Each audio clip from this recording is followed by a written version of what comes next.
Right now, we're at what is called the gates of heaven. I can guarantee you, though, it is not the gates of heaven. Very much not so. You've been perceived, if you search up gates of heaven online, you've been perceived that there's water, but there's not. It's some fucker doing the mirror shit.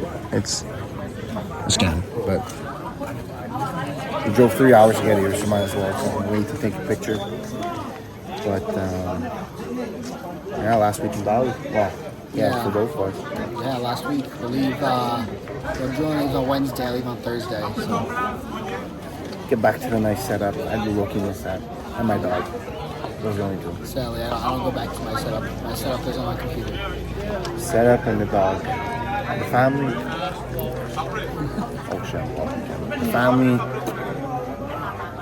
But yeah. Anyways, let's just wait another hour. Stupid picture.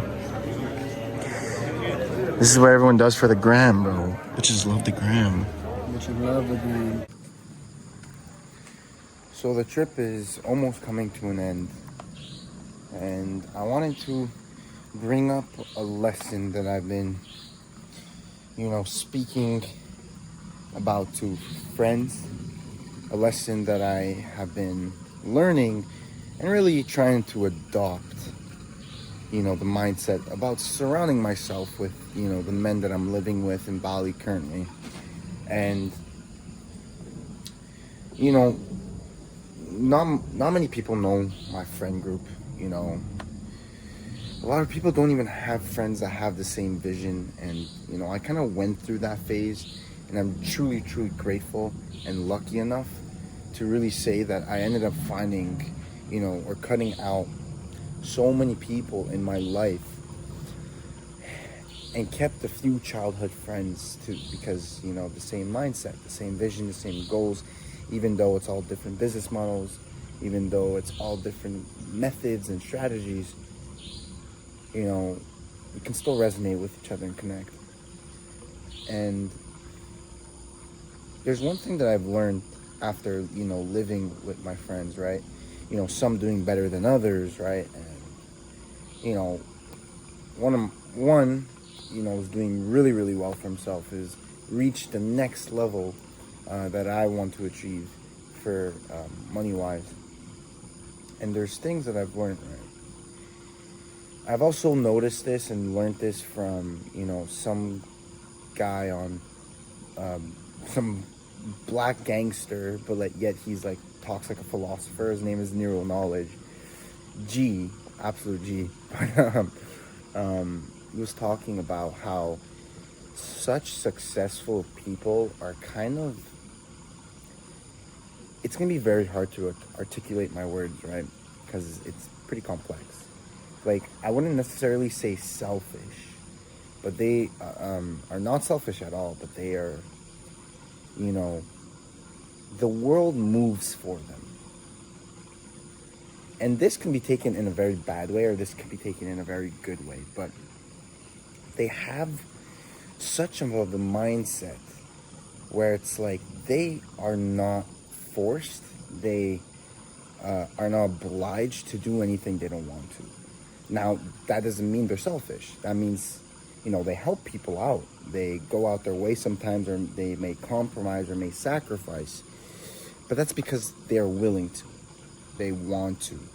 They have analyzed the situation and have agreed to, maybe do something a different way compared to whatever they really wanted to. But the majority of the time, they move in a way where the world works for them. It's this amount of care. Again, it's very hard to say it. Not carelessness, but it's just sometimes it's my way. And majority of times, actually. And that's not to confuse you of, again, being, a dickhead and just not giving to other people. It's actually very different. But it's just the amount of confidence. It's the confidence that, these successful people have, that just, I'm doing this. I don't care if you have to wait for me. I don't care if you don't like it. I don't care if you disagree with it. I'm doing this because I want to, and I know this is good, let's say, all right? And just with that mindset and these small examples, I think it really, really has a factor on the success it brings, because now they genuinely believe that they're capable of achieving such great things. And it's a very confusing journey, right? Because, I'm a faith in Jesus Christ, and a lot of times that I've learned and speak about how I have to have my faith in him. And of course I have my faith in him, and that will never change. But the thing that I question is, who shall I have my faith in? Is this some outside element? Or do I have faith in the Jesus Christ within me? Or do I have faith in myself because of this outside element watching upon me? Moving the world for me because of his plan, right? And there's very different ways to go about it, but it's genuinely something that I know, I understand.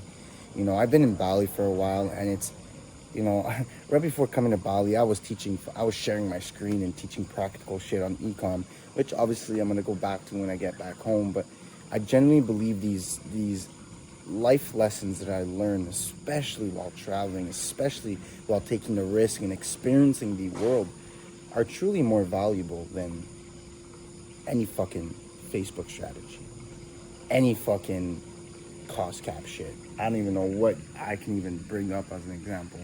But basically, these are the lessons that I've learned.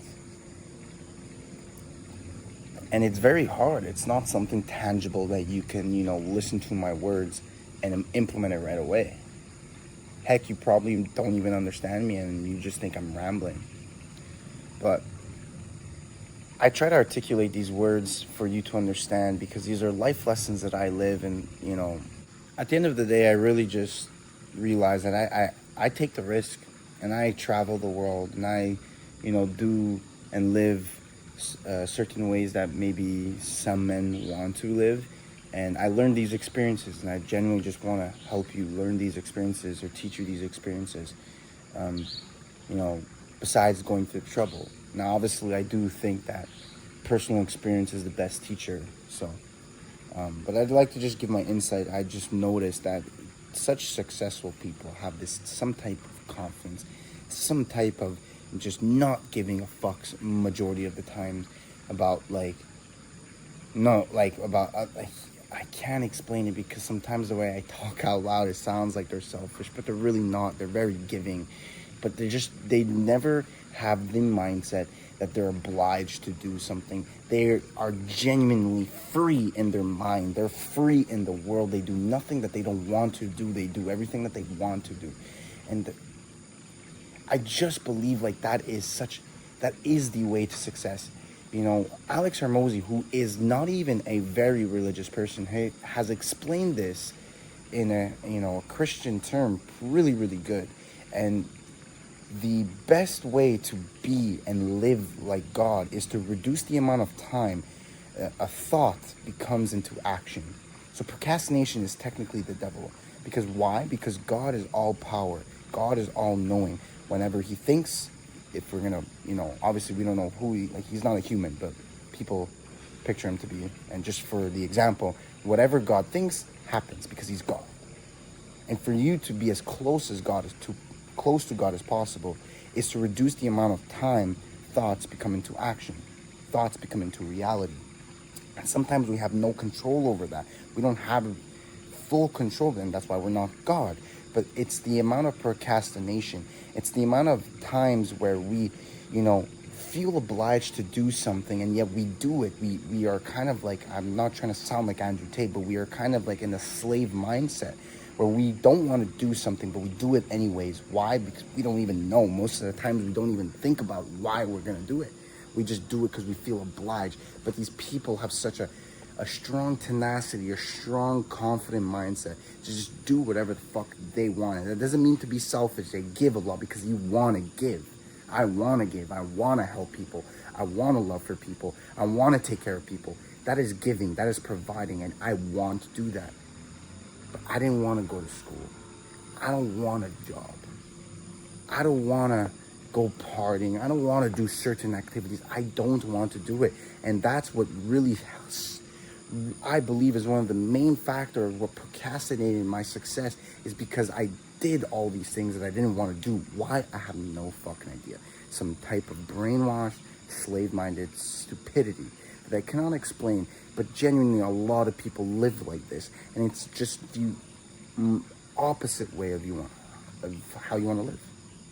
It's not even about the monetary success, the money. It's not even about that. It's about just being completely fulfilled, feeling some type of purpose, feeling satisfied and happy. I don't like to say happy because I don't strive for happiness, but feeling fulfillment is because you live the way you want to live. And I'm not telling you to do any of this. I'm not telling you to, quit your job. That's a decision you need to make. But I'm just saying, I've noticed this with ultra successful people, that they all have this one trait. And it's something that I'm trying to adopt, because I've been such a sucker sometimes. When I was young, I've been such a sucker. Been amazingly a sucker. I was a people's pleaser. And I fucking hated it. And I'm going to change it. I was always a people's pleaser. And only as of recently have I been drifting away from that. Only recently. But I need to go to, again, the next level. I genuinely need to be like, you know what? I am all-knowing with God, and I'm allowed to do whatever I want, because whatever I want, I know is right for me. And I know that whatever I want and whatever is right for me will therefore be what is right for everyone around me.